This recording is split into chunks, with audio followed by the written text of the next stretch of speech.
What's up, guys? We're back. We're going to be doing a radio install on a Lexus ES300. It's a 1999. Be throwing a Singleton in replace of the stock stereo. Alright, to start, you're going to get one of these popper tools he has in his hand. You're going to be taking off the vents just like that. You just pry underneath it. Boom. Pops right off. Unhook the cables in the back. Then you got straight shot to these bolts right here. That'll take out the radio. Alright, so these two top bolts are 10mm. You're just going to need a ratchet, little extender. And you loosen them off, and we'll be pulling the radio out here in a second. Yep. Alright, so update. Small update. There's a little shroud underneath the air temperature controls. You're gonna pull that out, and it looks like you got two more 10mm bolts right underneath that'll loosen this whole thing out. Okay, so once you get all your bolts loose, there's gonna be 3 cables in the back. One goes to the bottom where the air control is, and then 2 to the radio, and then there's the antennas that you take out as well. And then on the side of the radio, you have 4 10mm bolts on each side that you got to take out to take the air control away from the radio. Quick little update. It's not a 10mm, it's a 5/16, and you just take all 4 bolts off on each side.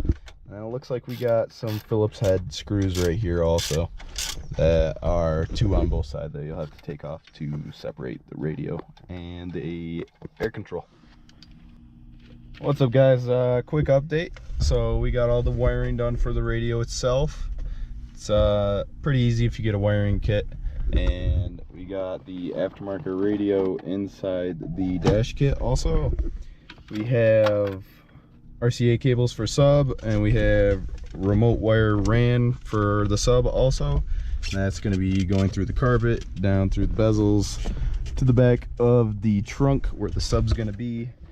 And we got power and feedback in all 4 speakers right now. So far so good. Now we're gonna install it back in, then we're gonna start running the subwoofer stuff. All right, we'll be back with you in a few. All right, so there's that in the dash, the aftermarket radio. We are now screwing it back in, putting all the bezels back together, and then we'll be setting up the sub. All right, what's up, guys? So I got the remote wire and the RCA's tucked underneath this, the A-pillar, and they are right back there, and I'm gonna route them in between the seats. Back there, Brad is working on the power cable in between the seats, and he's already got it ran all the way up to the engine where it's gonna be connected to the battery and the fuse.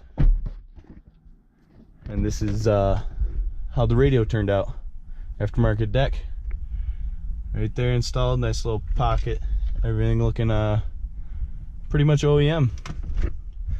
Checking with you guys. Alright, guys, so got the wires, the rest of the wires ran through here, going down underneath the seat. That's the easiest and best way to do it in this Lexus, because these back seats do not drop down. The only other way was through this like center console, but we couldn't get through there, so there would have been too much interference between the RCA cables and the power cables, which you do not want. So Brad got the power cable, ran through there, got a couple inches of room in the back, and these guys got plenty of room going through the back. So we're getting there, we're chugging along. All right, guys, so here is the single sub that we're going to be putting in. It's 10-inch kicker along with a Kenwood amp, 600 watt, and we're getting it all wired up right now. Excuse the mess, it's we kind of just moved into a house, so. All right, well, I'll get back to you when the music's bumping. All right, guys, got the sub all hooked up. It's bumping. I'll give you a test video later.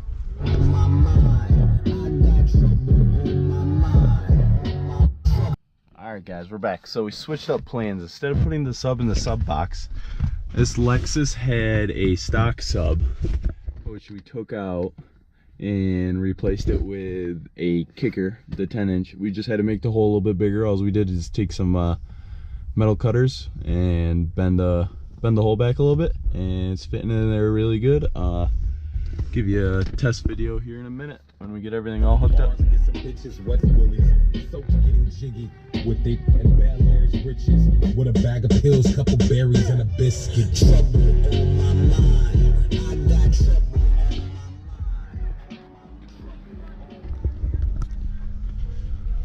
That's right where she sits, right in the middle. No problems.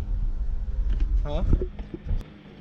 All right, so Brad's just gonna be putting on the shroud right over the sub right there, the tail light, and it's gonna be looking pretty much OEM.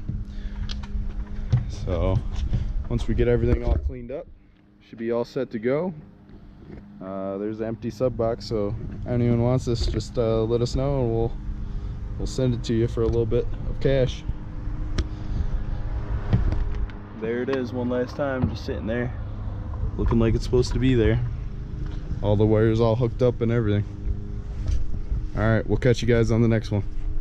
Peace. So this was the stock sub that was in the back.